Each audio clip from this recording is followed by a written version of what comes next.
What is up, guys? It's Silver here, and welcome to episode 64 of the FIFA 14 career mode. Today we have a home match against Tottenham in the Barclays Premier League, and it's going to be a big match after our fantastic performance against Borussia Dortmund. What can I say?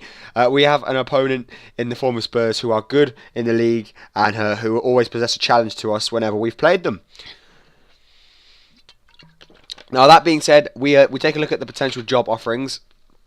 Arsenal, Liverpool. This is Liverpool we're on about. Arsenal and Liverpool, two of the biggest clubs in the Premier League. Oh wait, Manchester City, the richest club in the Premier League, has got a managerial position open, guys. Wow. And then, of course, Spurs. Spurs, our very next opponent, have not got a manager. But here's the thing, guys. I don't want to move to any of those clubs because we are above all of them in the league, and I don't want to move to the Premier League. What I'm looking for as the first move in this career mode, I want to go to a club in Italy. I felt in FIFA 12 that the only league that we didn't really go to was Italy, and obviously the German Bundesliga, of course, that would be great to go to one of them. Maybe go to Borussia Dortmund or Bayern Munich or Bayern Leverkusen's a club I really like. Schalke, of course, are another option. And then in Italy, I'm looking for a team like Fiorentina, like Roma, like maybe if Juventus comes along, yeah, but definitely AC or Inter Milan. Probably AC Milan, being the latter. But anyway, back to matters at hand. Yaya Toure with a wonderful tackle to stop that counter-attack, and then a pass to unleash Remy to get us onto a counter-attack of our own. Remy's going to use his pace to get past the wings, but unfortunately Dawson comes across, and although he's not the very paciest centre-back we know, he comes across, stops that threat, and stops our attack. But Remy puts it back post to Lukaku. Lukaku can't get there. Sissoko on the rebound, having a shot from the volley, but unfortunately it goes sky high. And we move on. Tottenham have a free kick. We managed to Colaccini manages to put pressure on him, and it was an easy save in the end for Mignolet. And we go straight on the counter-attack. Romelu Lukaku unleashing Hatem Ben Arfa down this wing, who just gives the ball to Remy. Remy with a wonderful bit of time, tries to fake shot inside Dawson. He steps inside initially, but then Dawson manages to recover. However, we keep the ball. Toure having a shot well blocked, and it goes out for a corner. From this corner, we're going to whip it in. Christian Teo on the ball, whipping it into David Santon. Unfortunately, he can't get his head to it, but Remy can on the rebound, and Hatem Ben Arfa with a really difficult shot on the volley. Unfortunately, that goes out for another corner, but we're piling the pressure on Spurs. We whip it in, and David Santon, of all people, manages to get his head to it. And then Hatem Ben Arfa with a wonderful effort, and again, Lloris is up to it and equal to the shot.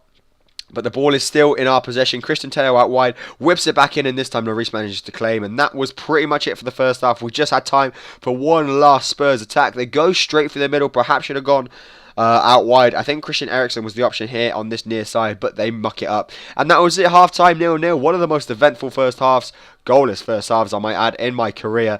Luckily Spurs didn't take the lead. They had the first chance in the second half. That was the best chance of the match probably, but then we had our own great chance. 4-on-3 here. Christian Teo is through. You expect this to be a goal nearly every day of the week, but Lukaku just couldn't direct his shot goalwards. He just tried to fire it across the goal, and unfortunately it ended up being a good reverse 6-yard ball, but there was no one in there to get to it. Adebayor was easily outmatched by Colaccini, and now we move on. Bakuna, Honda and Dongu come on, adding some pace and some ability into the team. I mean, we're on 0-0, but wow, what a way to score. David Santon from the corner, the left back of all people. He manages to spring above everybody else in the box. I'm not quite sure why he's the furthest forward player, but he was. Lloris really should have claimed that, especially in his 6-yard box. Lloris has had a haircut, hasn't he? But as it was 1-0 to Newcastle, and a wonderful ball to Bakuna, who's obviously just come on, and he manages to keep it in play. He does a really good bit of work there to keep it in play, and then we just get the possession from the throat, and we'll be happy to take it. It's 1-0, 90th minute, and I don't want to waste this, but Lukaku on the ball, he's going to whip it in. There's no other option. Christian Teo at the back post, but unfortunately he heads wide. Dongu this time, putting the ball through to Lukaku. Lukaku has the strength. Can he finish one-on-one? Yes, he can. Romelu Lukaku in the 90th minute adds another goal to the scoreline, and that is, I want to say, a deserved scoreline, but it's not. Tottenham were a really good side. They made some chances on the counter-attack. They obviously defended very solidly. I mean, it took us right up until the end of the match when they sort of tired, and opened the floodgates, so to speak. But 2-0, I don't think that was a reflection on the scoreline. I felt it should have been something like 3-3. I really did. It was such a good match to play, and hopefully you guys enjoyed watching it as well. But now onto some transfers. My youth squad isn't looking too good. I don't really care for any goalkeepers anymore. But I am looking to sign a centre attacking midfielder in the January transfer window. And I'm going to be trying to go out and just scout some of my players to see what they can bring and what the scouts can offer to the team. Obviously, Thiago Alcantara from Bayern Munich.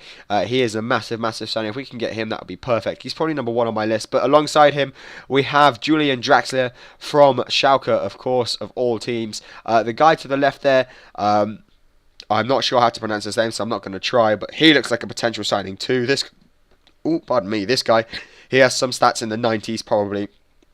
Another one from the Spanish leagues is Munain, of course, and Irving Emanuelson as maybe one of the sort of budget players. But that's about it. I have sort of 5 that I'm aiming for. Let me know, guys, who I should sign below. But it's that time of the month again. It's time for Simon Mignolet to be the first on our list on the squad report. There isn't actually a player of the month this month. I thought long and hard about it, and it was really tough. It was a tough choice between Romelu Lukaku and Moussa Sissoko, but in the end, I think this month was definitely a team month. By the way, Yang Ambiwa has finally reached level 80. Jesus Christ, it's taken him like 3 years to do that. So yeah, I felt this month was a team month. There wasn't really any individual player that stood out. Of course, Moussa Sissoko with his goal against Borussia Dortmund. It was a memorable performance for him this month. But I don't think that it's enough to guarantee him the man of the month, the player of the month award. It's good to see him improving. Unfortunately, Yaya's getting a bit old. We knew that was a risk that we took when we signed him. He would, of course, get old. Hatem still hasn't increased. Honda's done well. He's starting to get there. And, of course, Christian Teo is another great player. He's gone up to 83 now. His stats are just going to keep increasing, especially considering he's only 23 years old. And then we go down to the strikers, the two big beasts, Romelu Lukaku, who's up to 79 rated now, and Loic Remy up to 80. I mean, they are a perfect pair. Could not wish for a better strike force. Maybe they can compete with the likes of Daniel Sturridge and Luis Suarez, and of course over at Man City, Aguero and Negredo and Jovetic and all of their players. Nice to see Vergara is improving too. I would like to see some improvement from Dongu. Gerald Dennings has done really well for the games that he's played. He hasn't really had a very influential month though. So yeah, that's about it, guys. Comment below who do you think you should have been. Who do you think should have been player of the month? Even like I say, I think it was a very much a team performance month. We definitely dug in deep for the games against Borussia Dortmund. We had a good result against Spurs, and we had some other good results this month. Not to name all of them, though, that'd be a waste of time. You guys know. Anyway, guys, thanks for watching this episode. I hope you have enjoyed it. It is coming towards the end. Chelsea are still top by 1 point, so it should be alright. But having said that, guys, it's nearly time for me to go. We are nearly catching Chelsea. I said nearly twice, no need. But yeah, we're nearly going to catch them. Hopefully we will next episode. But if you want to find out, you've got to stay around and watch it. Anyway, I'll see you then. Bye.